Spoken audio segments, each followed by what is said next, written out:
Is it tremendously dull to open every one of these videos talking about the weather? Well, that's as may be, but I've felt the lick of the sun on my burnished cheek, and the liberation I feel is palpable. March was a month in which I froze during my birthday, thawed out at Liriacon in Portugal, froze again back in Berlin, and finally the clement winds are bringing me back to life. Will this rise in temperature stop me playing games, though? Well, I've hardly got any friends, so it's extremely unlikely.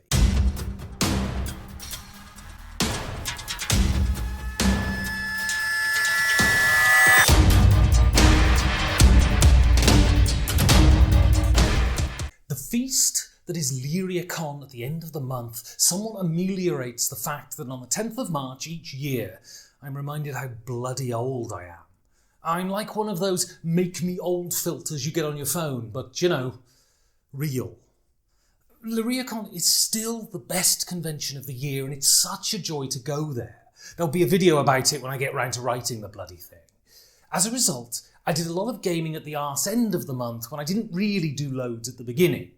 And with that, let's get to the numbers. I've played some real crackers this month, and many that I should have played well before now. Here's how it breaks down numerically. In March, I had 30 plays of 22 different games, with 9 of them being new to me. One of the games this month is exceptionally short, and I played it loads of times, so those figures are horribly distorted.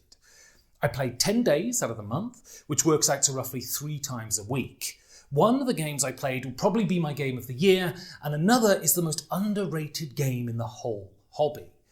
But before we ascend to those lofty heights, let's get to...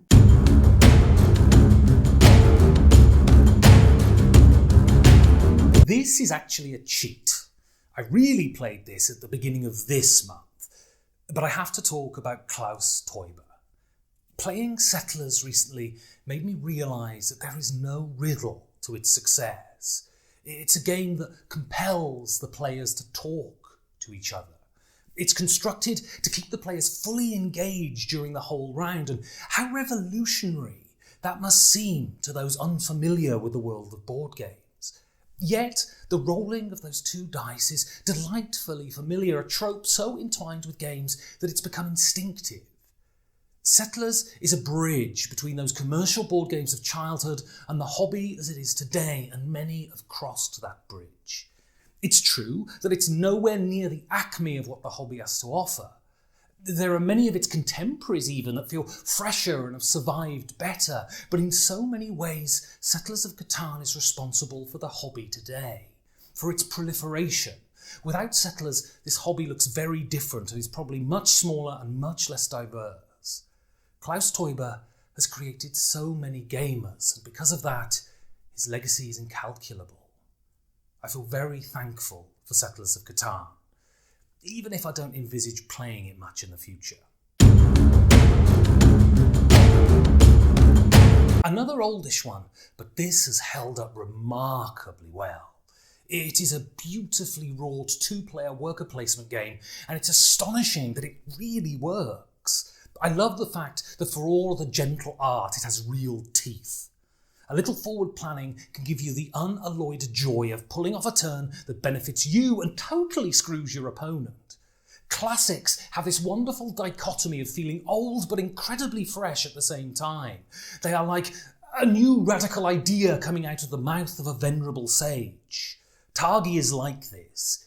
It's a brilliant 45 minutes, and I suggest you give it a go. This is my favourite Spiel des Jahres winner of the last decade. Your turns are so breezy that you can play with the full player count and the game still clips along. It manages to generate great decisions without taking itself too seriously, and it's the perfect end of the night game to play after a couple of beers. Every time I play this one, I lament that I haven't played it for so long. This is what a Spiel des Jahres should be. Simple, with a little bit of depth, and be simply hilarious. This game looks bad is the most shallow and reductive criticism that you can give.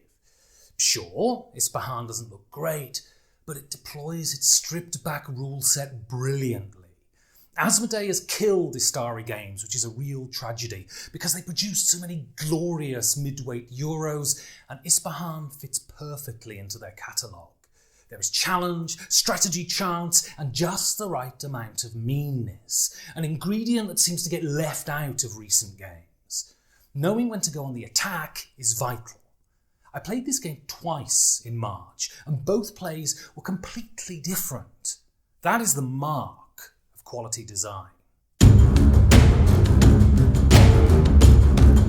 This might just be my favourite deck builder.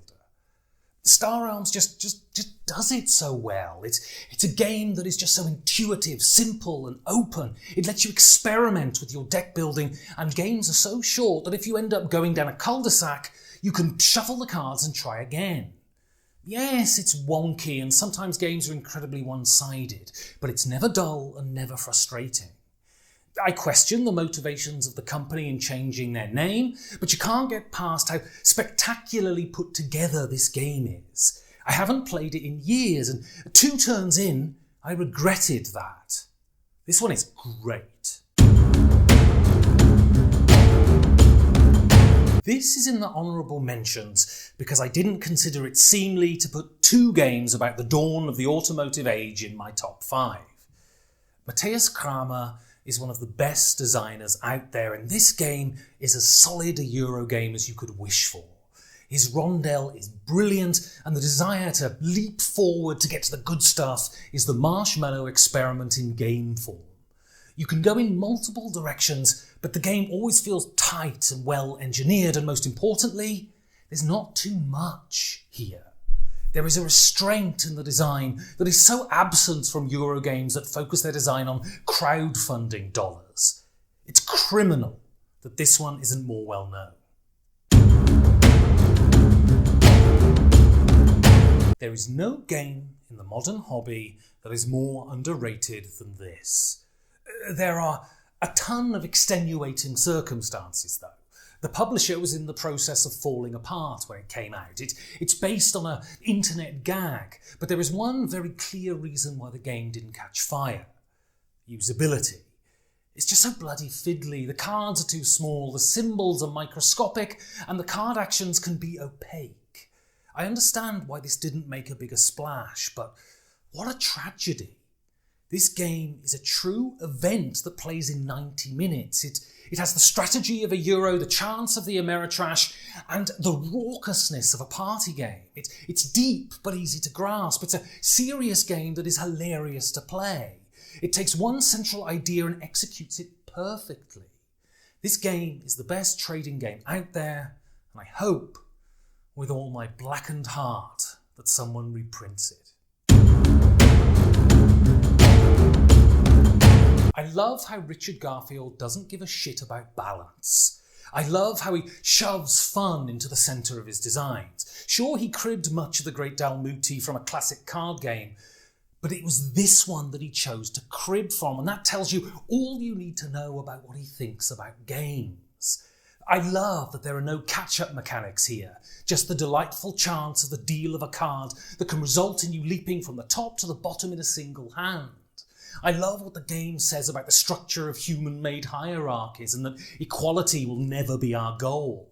I love how it's a trick-taking game that is just plain silly. This is a game that looks for laughs rather than thoughtful interactions. It's just plain wonky. I love it for that. How have I not played this absolutely barnstorming game before? God, this is good. I've heard people talk about this one and praise it to the hilt, and I still didn't play it. With such high praise, I should have at least given it a go.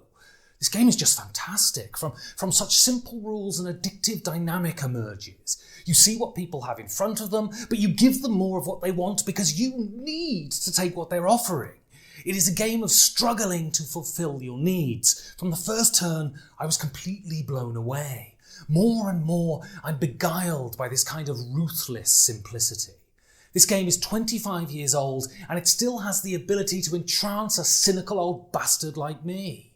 If great gaming is about interaction, this is a great game.